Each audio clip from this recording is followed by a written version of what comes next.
On avait perdu la clé. On s'est fait la clé. Tu n'ouvrais pas la porte, là. Je ne sais plus. On ne pouvait pas rentrer dans la maison, ouvrir la porte.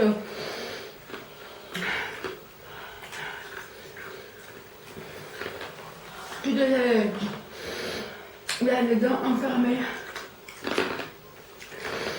Ce n'était même pas la maison, à vrai dire. C'était un passage. On était en voyage à Venise. À Venise. Ça fait déjà quelques années ça.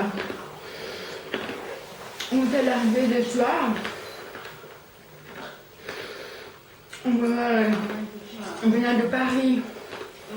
Non, ce n'était pas comme ça. C'était en fin d'après-midi.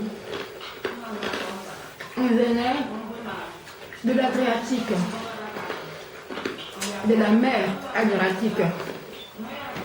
Très proche de là, oui, elle fait une partie de l'île de Duino. 12-20 ans en écrivant. Je crois.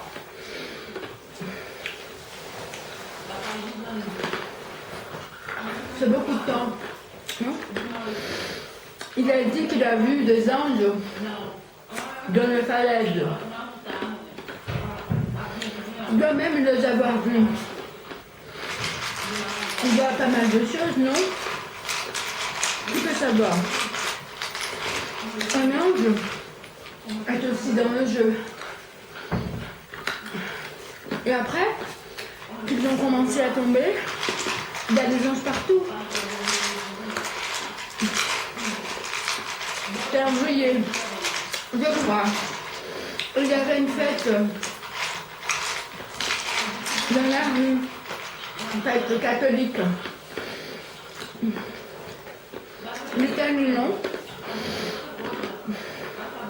C'était complètement par hasard. Parce qu'on ne savait même pas. La ville était complètement parée pour la fête festive. Tout le monde dans la rue, si elle pouvait voler, pensait. Je pensais. On pourrait voler aussi. Je voudrais voir Venise voler. Une amie à moi trouve ça un peu idiot, un peu infantile. Mais la poésie est comme ça, non? Un peu idiote, un peu infantile. Mais elle peut faire voler une ville. On était resté sans clé. Où c'était la clé qui n'ouvrait pas la porte, je ne sais plus. La porte n'ouvra pas. On n'avait pas beaucoup de sous avec nous.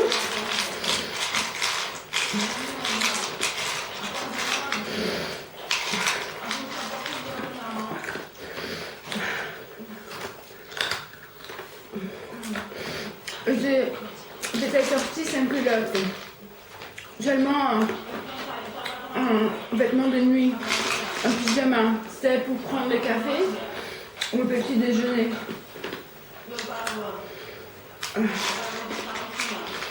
Chez moi, c'était comme ça. Ma mère arrivait et tout de suite, elle se mettait nue. Elle m'a enseigné les corps comme ça.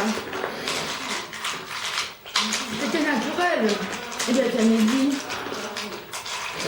Elle est née à Uruburetama, un nom indien. Je crois. On dit qu'il y a beaucoup de bananes là-bas. Je ne suis jamais allée. Tout de suite, je me mettais nue était 5 culottes. Je me souvenais seulement de la Révolution française, les 5 culottes. C'est très bizarre.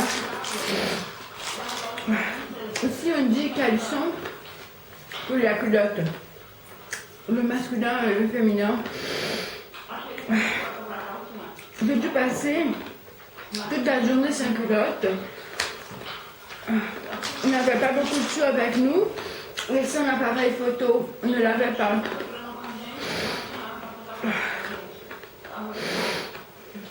Parce qu'il était resté à la maison. On devait résoudre le problème de la clé. Sans culotte, c'est bon de découvrir une ville. Venise, sans voile.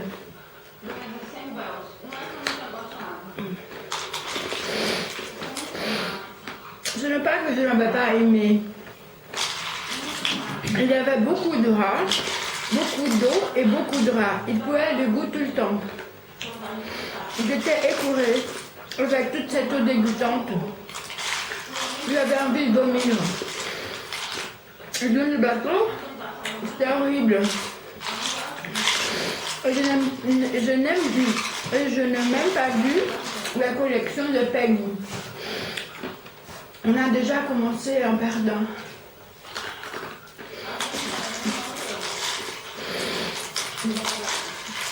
La langue est comme ça. On commence déjà en perdant. Ça dit moi et mon frère. Il était bègue.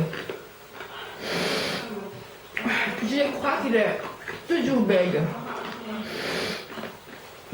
Mais cela doit aller beaucoup mieux, je crois. Ma tante pense que c'était après la mort de mon père. Je ne me souviens plus. J'ai arrêté de compter le temps. Je crois que lui non plus ne se souvient plus. Ma mère disait qu'il fallait mettre de pierre dans la bouche et parler comme Démosthène. Ces Grecs-là, ils disaient qu'il était bègue. Orateur grec, bègue. Grec, bègue. Moi, je n'arrivais pas à avaler des cachets. C'est terrible. Tout le monde devait me tenir les jambes et les bras. Ils m'enfilaient dedans les petites boules.